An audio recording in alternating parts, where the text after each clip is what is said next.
You're tuned in to the Binge It Babe podcast with your host, me, Candace Estelle. All right, babes, let's get binging. Hey, hi, hello, babes. It's me, Binge It Babe, Candace Estelle, looking just, ooh, so fresh, so good. No, my hair is still not dry because it is getting colder outside and I have so much hair, and that just means that my hair isn't done. But I needed to film some stuff for you guys today, and I can't. So what I'm going to do to pass the time and to also feel like I'm doing something creative is I'm going to do Haunting of Hill House today, and I'm going to like give you an update after each episode, but I'm gonna look like this because this is how I look, you know? This this is that fresh faced girl you're enjoying. Woman, I'm a lady. I'm a adult. Oh my god. So, hey, hi, hello, Haunting of Hill House, here we go. I will still do like an episode, but I kind of want to do how I feel throughout it because I'm super excited for this one.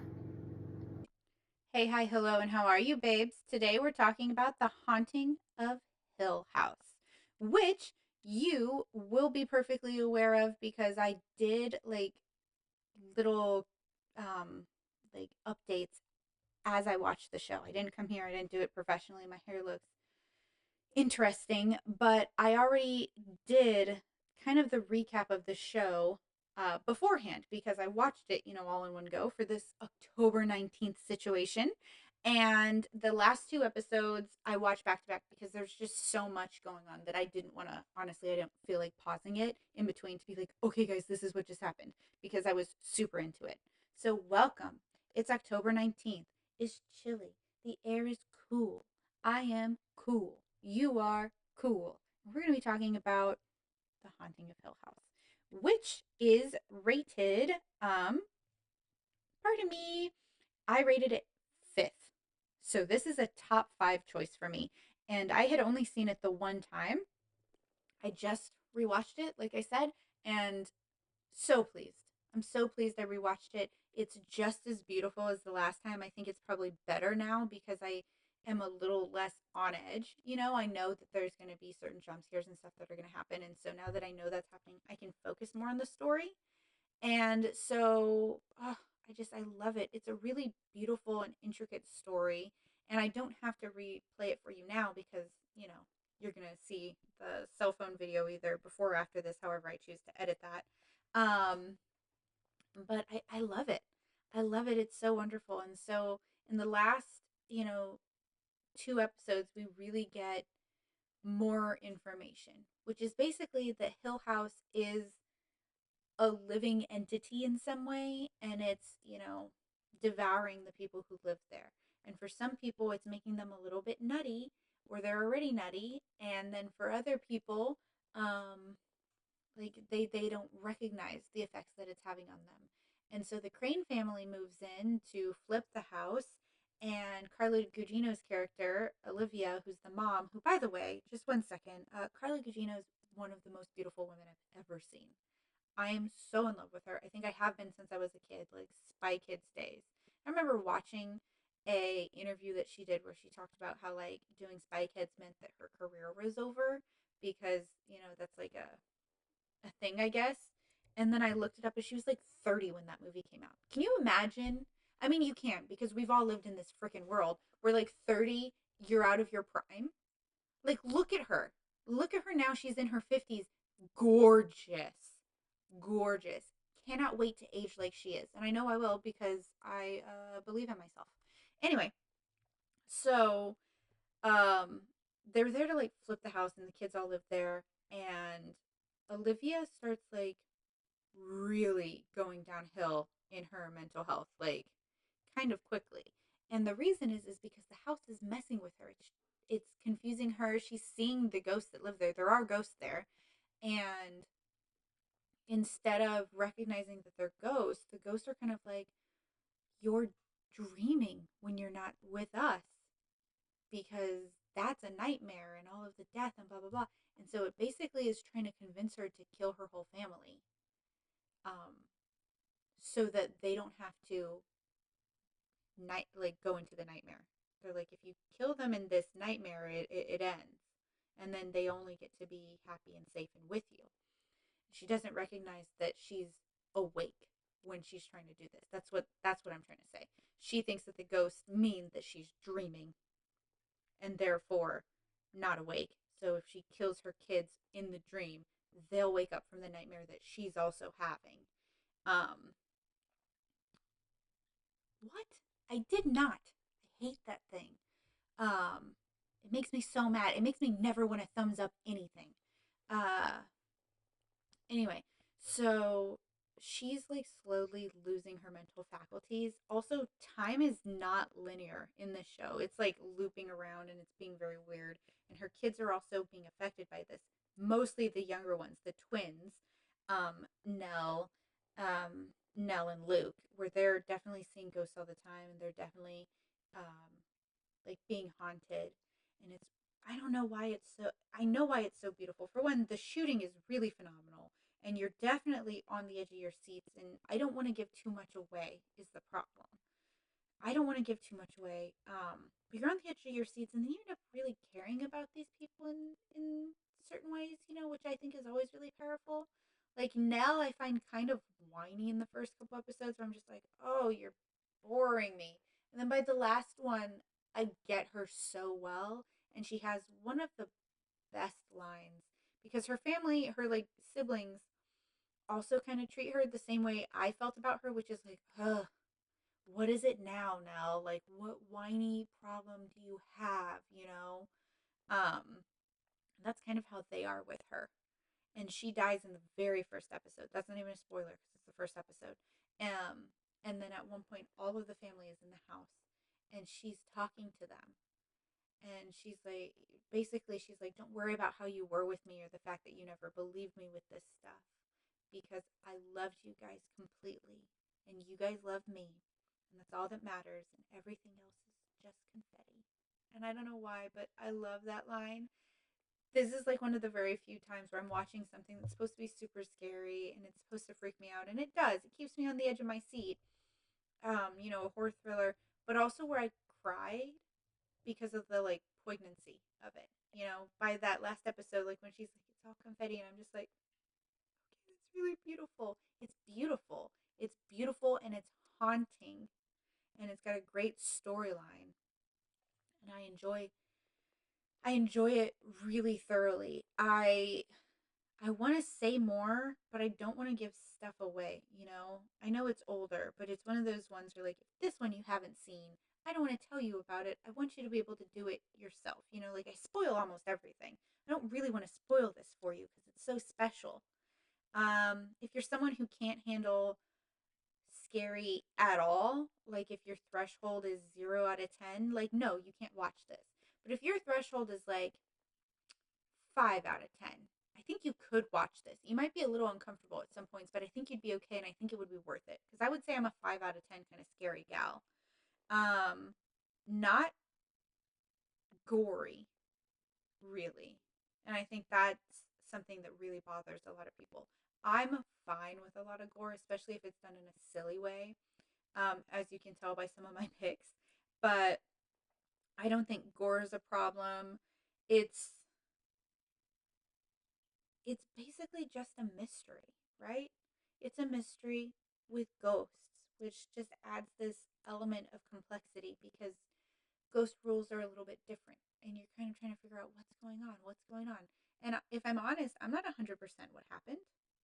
Like with certain things, I'm not 100% that everyone's mental state is okay or anything like that. I think yes, but I'm not positive. And I think it being slightly open to interpretation is kind of nice.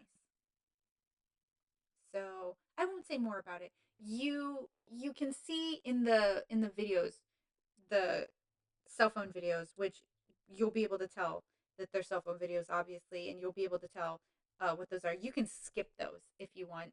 So you know what? I will put it after because now I'm telling you to skip those.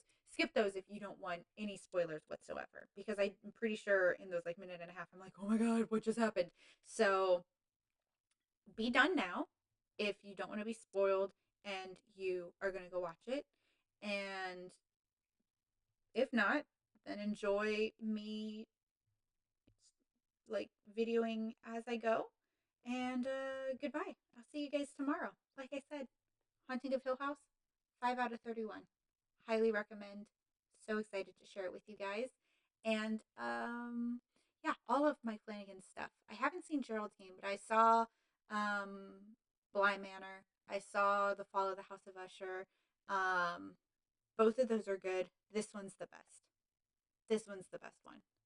So I still recommend them. Like, if you're gonna watch them, they're all worthwhile.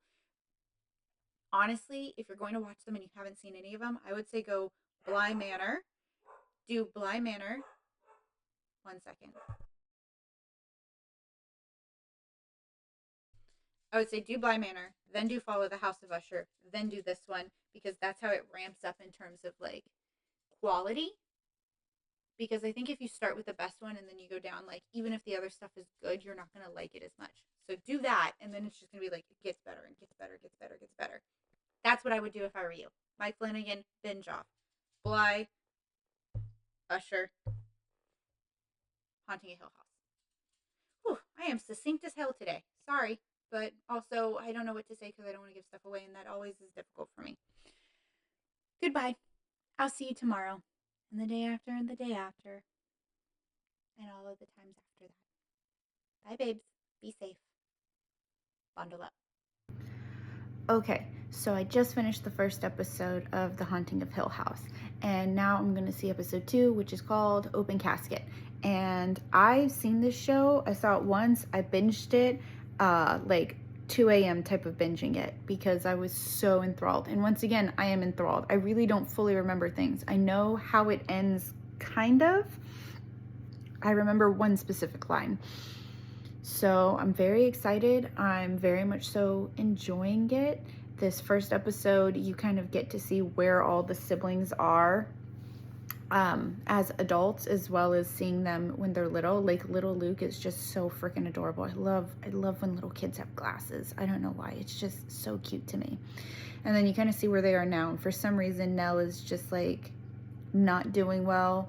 We see that Steve's kind of like, I don't know, like distant and put together, but only surfacely, it seems like. Luke seems to be an addict, and Theo seems to just be like a hardened lesbian. I don't think she's hard because she's a lesbian. It's just both of those things tend to be true. And she keeps wearing gloves, which I don't understand. And then oh, I don't even know the other sister's name. I know her name in real life. Elizabeth Razor, her character, I don't know. She's running the funeral home.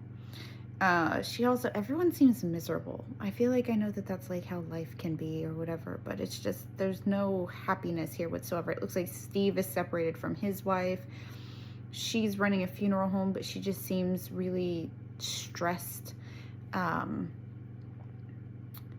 And then he just got the call that Nell is dead. And like, as soon as you see her in his apartment and she's not moving and she's not talking for too long. And I was like, oh, that's a ghost.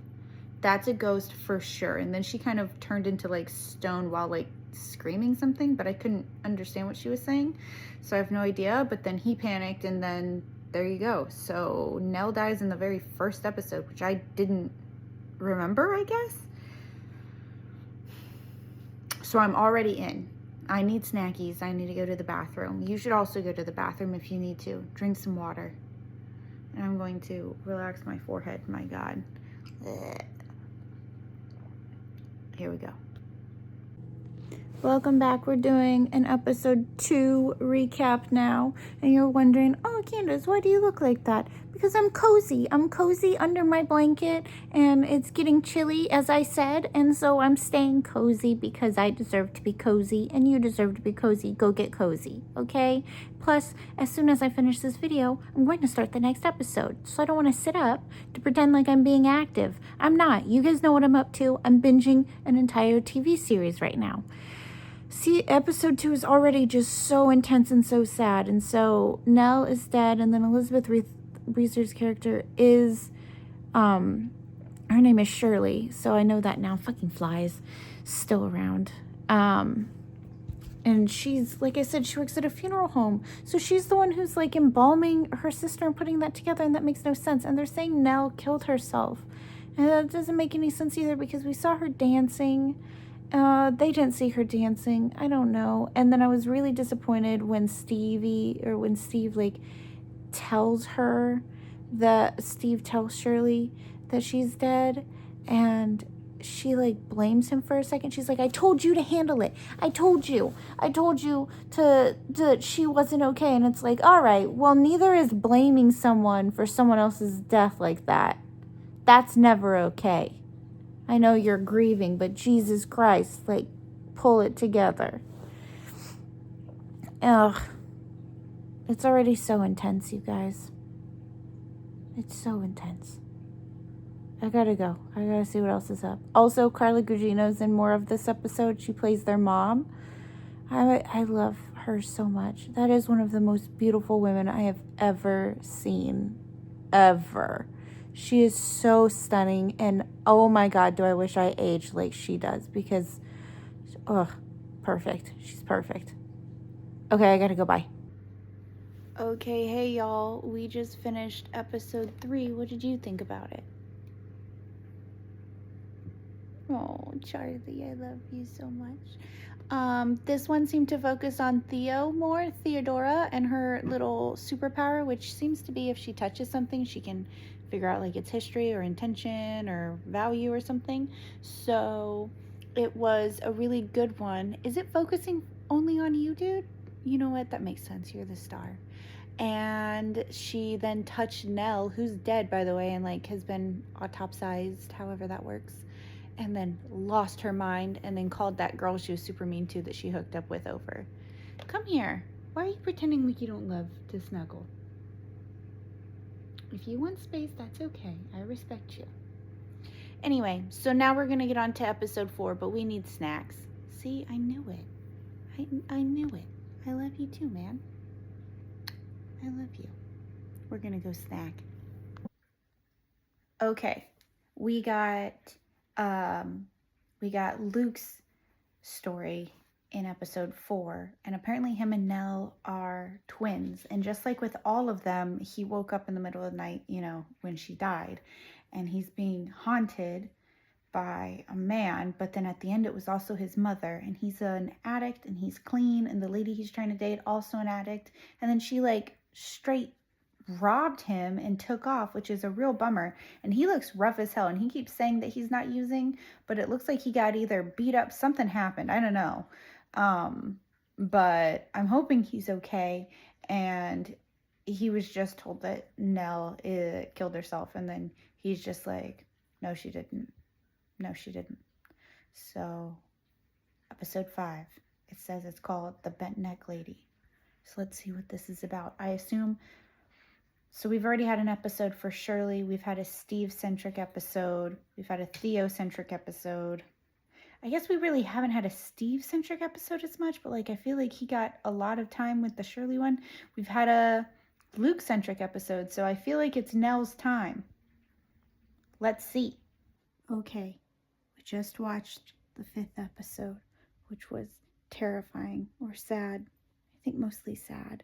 It did follow Nell and kind of everything that's been going on with her, and then it ends with her accidentally killing herself. And I don't know. Her mom like tricked her into doing it, which is weird.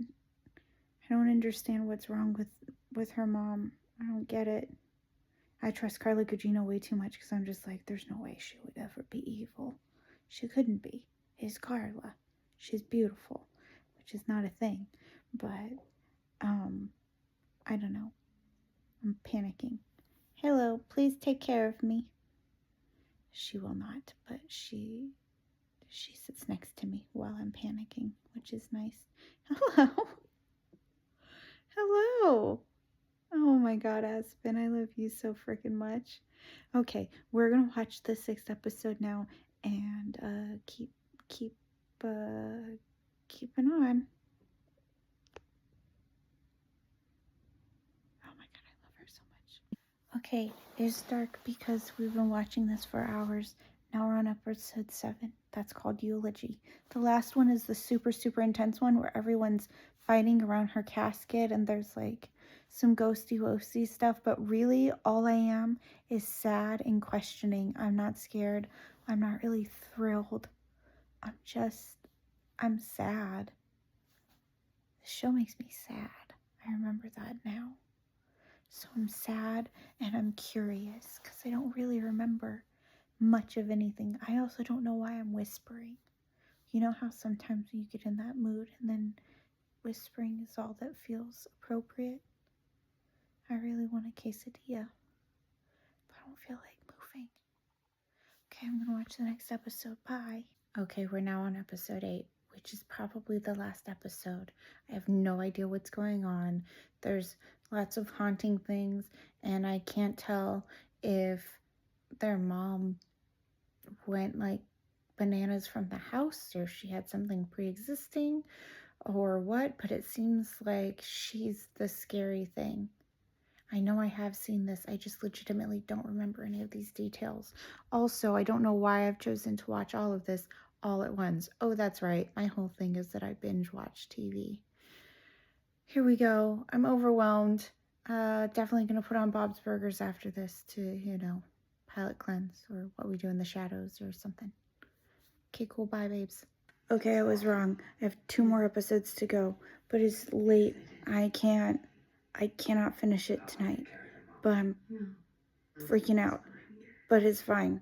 I'll finish it tomorrow. I just got a crazy jump scare from when Nell pops up in between the sisters while they're driving. It's a lot happening. I just want to solve the mystery, but I need to go to sleep. I have to go to sleep. I might be able to finish another one, but then I'd only have one left. And I just have to finish both because you can't just have one left. You either have to stop now or you don't stop at all. What do you think we should do? He has no answers. He's a cat.